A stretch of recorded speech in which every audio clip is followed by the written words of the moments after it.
इतने चौके छक्के मारे हैं, चेयर लीडर जो होती थी उनको 4-4 गुना काम करवाया इन्होंने।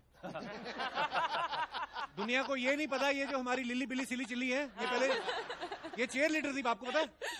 इनसे मेरी बातें होती रहती हैं, पूछता रहता हूँ। कहती जब ये आते थे वीरू पाजी और यूवी पा, तो कहती इतना नाचना पड़ता था ना कि हम दुआ करते थे कि द्रविड़ आए तो हम थोड़ा रेस्ट करें।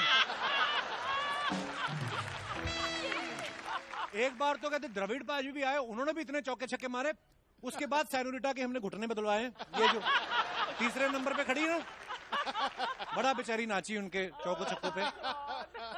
गर्ल्स बहुत